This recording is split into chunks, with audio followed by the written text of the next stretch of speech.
کە ئەو سەتەلایتە ببیتە خزمەتێکی گەورە لە بۆ گەیاندنی پەیامی ئیسلام بۆ هەموو خەڵکی جیهان. بوونەوەی ئەم کەناڵە ینی ئاینی پیرۆزی ئیسلام بە جیهان دەناسرێەوە، ینی خەڵک وا هەز دەکاتن کە کورد ینی ئیسلام دۆستە و ئیسلام دەناسی. هیوادارم زیاتر پەڕە پێ بدەن لە بواری لاوان و تەندروستی و کۆمەڵایەتی و خوشکان.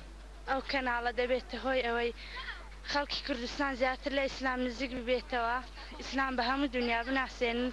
یعنی یەکەم کەناڵ بێ ئیسلام یەکراوەتەوە لە کوردستان. هیوادارم سەرکەوتو بن. هیوادارم خزمەتێک بە چینی گەنج بکەم بە تایبەتی لە ڕوانگەی ئاینی پیرۆزی ئیسلامەوە. هەروەها ئەم کەناڵە بەس نییە بەڵکو پێمان خۆشە نەک ئەم کەناڵە سێ تاکو چوار کەناڵی تر لەم شێ بکرێتەوە. بە بۆنەی ئەو کەناڵەی پەیام کابێتەوە لەوەی ئەو کورد بە دنیا بناسێت کە کورد مسلمانێکی ڕێکوکێکە، کورد مسلمانێکە و کە پابەندی شریعەتی خوا ئینشاءالله.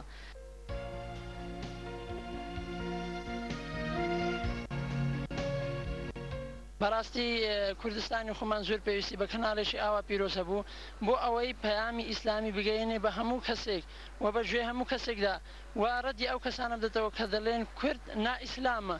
و بەو هیوای بەردەوام بێ ئینشاءالله، هیوای بەردەوامیتان بە دەخوازیند. ڕاستی کەناڵێکی لە جێ خۆیە، هیوادارم بەرنامەکانیان هەمویان ئاینی بێ و هەروەها بەرنامەکانیان لەسەر بەرنامەی شریعەتی خوا قورئانی پیرۆز بێ بۆ ئەوەی بتوانین ئێمە سەرکەوتن بەدەست بێنین. لەبەر ئێوەی ئێمە نەتەوەیەشین یاخود لە کۆمەلگایەکە ئەژین پێمانە گوترێ مسلمانە بێ. ئومێدەوارم کەناڵی پەیام ئەو فەراغە ڕۆحی و ئەخلاقیەی کەوا کەناڵەکانی تری کوردستان ونیان کردویان ئیحتیمامی پێنادەن، کەناڵی پەیام ببێتە کەناڵێکەوە ئەو شتە گرنگانەی کەوا بزر بوون بیان هێنێتەوە و دەنگ و ڕەنگێکی ئیسلامی و کوردەواریانەی کوردستان بگەێنێتە دەرەوە. بەڵێ ما بەڕاستی سەردەمانێکی زۆرە چاوەڕوانی ئەوە دەکەن کە کەناڵێکی ئیسلامی و هەروەها لە هەموو جیهان ینی بڵاوە بکات و هەروە گەشە بە ئیسلامەتی بکات. ئەمە هیوادارین ئەو کەناڵی پەیامەش ببێتە یەک لەو کەناڵانەی کەوا ئەو فەراغاتەی دڵی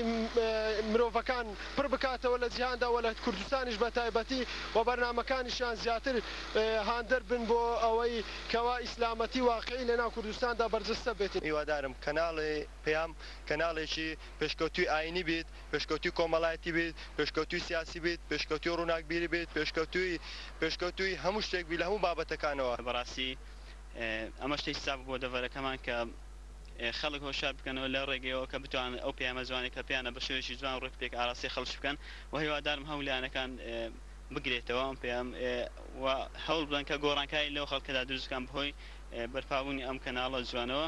زۆر پێ خۆشحاڵین بۆ کەناڵێکەوە ئێستا لە کادایە بۆ ئەوەی ئەم شتەمە ئەم کۆمەڵە ئیسفادەیەک لەو وەرنامانە وەربگریت و چونکە ئێستا ینی کەناڵێکی تایبەتی نییە کە بۆ هۆشارکردنەوەی خەڵکی وەکو بەگشتی کەوا بە بەردەوامی ئەو بەرنامە نابن.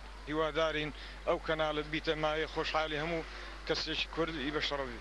زۆر سپاسانەکەم. ئەو پەیامە ئینشاءالله ئەبیتە پەیامی ڕاستەقینەی ئیسلام بۆ سەرجەم مسلمانانی کوردستان و جیهان. ئینشاءالله بەرنامەکانی زۆر بە پێز و خۆش دەبن.